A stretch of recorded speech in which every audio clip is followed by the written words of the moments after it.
Em meio a uma partida de Clash Royale em duplas com a minha esposa, a situação não era lá a melhor. É verdade que a partida estava empatada no 1 a 1, com uma torre derrubada de cada lado, só que a nossa posição era meio desesperadora, já que a nossa torre da princesa restante estava com só 143 de vida, ao contrário da torre da princesa adversária que estava com 2188 de vida. Mas tudo bem porque nós estávamos em pleno ataque com goblins lanceiros e um mago elétrico. Os adversários tentaram se defender com goblins lanceiros, mas tudo bem porque nós atacamos com um mago elétrico e uma princesa, e para garantir que tudo ia dar certo, congelamos a torre adversária. Só que o adversário soltou então um mega cavaleiro em cima de todo mundo. E este mega cavaleiro foi para cima da princesa. E para garantir que a nossa pobre e indefesa torre não ia acabar sendo arrasada, nós soltamos um mega cavaleiro em cima. E de repente, o adversário solta o foguetão. Não há mais esperança. Não há mais o que fazer. Opa. Peraí, que isso merece um replay. O cara podia causar 400 de dano, mais de 400 de dano, e o cara consegue errar a torre. É impressionante. E sendo assim, o nosso contra-ataque com o balão. Mesmo com o mago elétrico causando dano no balão, mesmo com o balão morrendo, quando finalmente o balão explodiu, a torre adversária foi à ruína.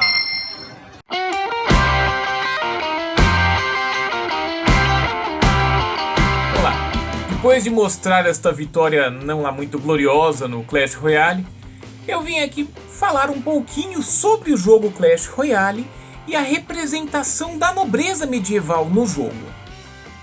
Para isso eu vou fazer algumas comparações com imagens de época e bem, vou contar algumas curiosidades. Pois bem, se eu disse que eu vou falar da nobreza medieval, então eu vou falar de 3 personagens. Eu vou falar do príncipe, vou falar do príncipe das trevas e vou falar do cavaleiro. Por que essas 3? Porque vale lembrar que a nobreza medieval era exatamente a classe guerreira. Era a classe que se dedicava à guerra, era a classe que se dedicava a lutar. Portanto, essas figuras representam, mesmo que de maneira estereotipada e brincada, figuras medievais da nobreza. Guerreiros medievais. Cavaleiros medievais. Para começar, o príncipe. Essa figura que, montado em um cavalo, avança com sua lança de justa, às vezes tomando impulso e correndo para causar muito dano contra o inimigo. Bem, começamos com a parte meio maluca que, obviamente, uma lança de justa, que na verdade não era exatamente uma arma para se usar em batalha mesmo, era uma arma para se usar em torneios, em exibições, não é exatamente a arma que alguém iria usar para correr com o seu cavalo e bater com a lança em uma torre, né? Mas tudo bem, é um jogo, a gente tá aqui para brincar. Vale inclusive dizer que se você quiser acabar com o príncipe, se você quiser deter o príncipe no meio de sua investida durante o jogo, você pode simplesmente jogar um exércitozinho de esqueletos que o príncipe vai pro buraco. Só que aí nós já temos um pequeno problema, já que normalmente, quando um cavaleiro medieval corria com sua lança, e tá aqui uma representação medieval de como era uma lança medieval em batalha, isso obviamente suscitava pânico em quem estava no solo, porque queira ou não, nós temos a ponta da lança, nós temos o peso do cavaleiro, nós temos o peso do cavalo, nós temos a velocidade do cavalo. E como já foi dito muito bem no Nerdologia, e recomendo muito porque eu adoro os vídeos do Nerdologia, essa velocidade faz com que o impacto da lança na pessoa fosse ainda mais mortal. Portanto, as pessoas, imagino eu, que sairiam correndo ao ver um cavaleiro com uma armadura de placa correndo com uma lança na direção delas.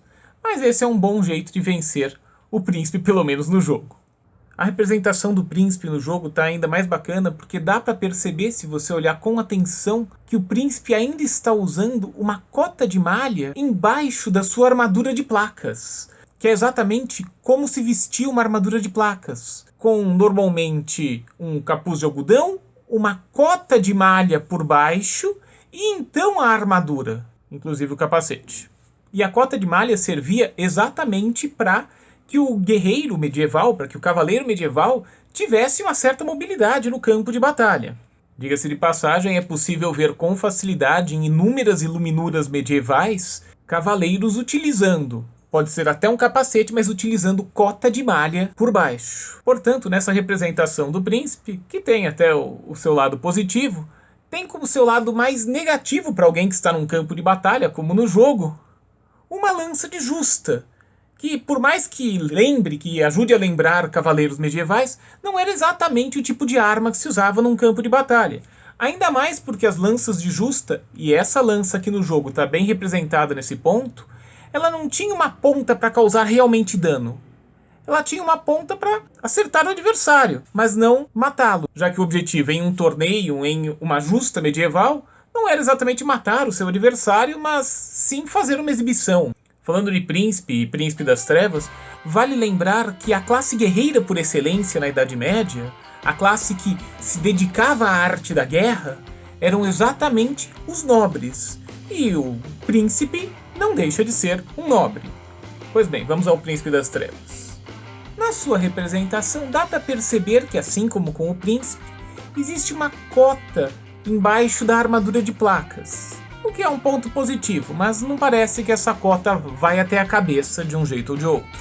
O príncipe das trevas, o cavaleiro negro, é exatamente uma representação comum em justas medievais, exatamente quando a nobreza começa a decair como classe guerreira, quando a nobreza deixa de ser uma cavalaria, já que a cavalaria começa a não ser mais um ponto tão forte em batalhas, é algo, portanto, da Baixa Idade Média, e que servia nas justas exatamente para ser um chamariz de inimigo a ser derrotado, pois vale lembrar que as justas eram muitas vezes grandes representações, em que se representava em uma justa a canção de Rolando, em que se representava numa justa os cavaleiros do rei Arthur, e portanto um cavaleiro inimigo, exatamente o cavaleiro todo vestido de preto.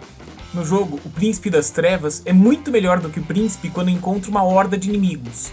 O mesmo exército de esqueletos que conseguiu acabar facilmente com o príncipe é detonado pelo príncipe das trevas, já que o príncipe das trevas não causa tanto dano quanto o príncipe, mas causa dano em área. Portanto, cada vez que ele, com sua massa, acerta os inimigos, ele acerta toda uma área e, portanto, rapidamente consegue acabar com essas caveirinhas. Por mais que seja bacana que o príncipe das trevas tenha um escudo e, portanto, seja representado com um escudo, ele está segurando uma massa, uma arma de contusão. Essa arma não era tão usada por cavaleiros, era muito mais usada pela infantaria, exatamente para combater quem estivesse com armaduras de placas, para combater cavaleiros com armaduras de placas. Já que uma espada não é tão boa assim para resolver o problema de uma armadura de placa, uma massa pode muito bem causar muito dano em uma armadura. Não era exatamente dano em área, mas era uma boa forma de causar dano a quem estivesse com uma armadura pesada. De qualquer modo, é possível encontrar representações de massas sendo utilizadas por cavaleiros em iluminuras medievais, como é possível perceber aqui. No entanto, vale lembrar que essas armas não eram armas tão longas assim e, portanto, eu não acho que era exatamente a melhor arma do mundo para um cavaleiro utilizar, muito menos para causar dano em uma área grande de inimigos. E para terminar as personagens do jogo que eu estou analisando aqui, vou falar do Cavaleiro. Diga-se de passagem, a minha personagem preferida entre as três, já que ele custa apenas 3 de Elixir e ele tem bastante vida e, portanto, ele consegue segurar algumas cartas pesadas, como Mega Cavaleiro e coisas do tipo. Então, é uma boa forma de, gastando pouca mana, segurar algumas personagens que poderiam causar um pouco mais de dano. Na representação do cavaleiro, tal qual nos seus antecessores, é possível ver que ele está usando uma cota de malha, só que ele dá para ver claramente que ele está usando uma cota de malha que vai da cabeça até o resto do corpo. No peitoral ele está usando uma armadura de placa, e por mais que seja bacana, já que a gente está falando do imaginário medieval, que ele esteja usando uma espada, não era exatamente essa empunhadura da espada que costumava ser utilizada pelos cavaleiros medievais. O punho da espada em cruz, tanto por proteção da mão como por motivos religiosos, era muito mais comum nas espadas medievais. Mas aí vem a pergunta que muita gente deve querer fazer: por que a personagem que chama Cavaleiro não tem um cavalo? Porque Cavaleiro ficou sendo muito mais um título do que literalmente o que aquele nobre era. A nobreza realmente foi a classe de cavaleiros durante a Idade Média. No entanto, com a decadência da nobreza como classe guerreira, com algumas armas como lanças longas e bestas que acabaram atrapalhando bastante a nobreza como classe guerreira, a nobreza desceu do cavalo. A nobreza deixou de ser classe guerreira cada vez mais e foi se tornando, bem, uma classe parasita.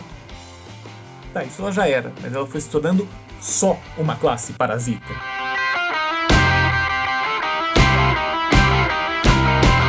Ela foi cada vez mais deixando de ser uma classe guerreira. Os nobres foram cada vez mais deixando de ser nobres montados, guerreiros montados.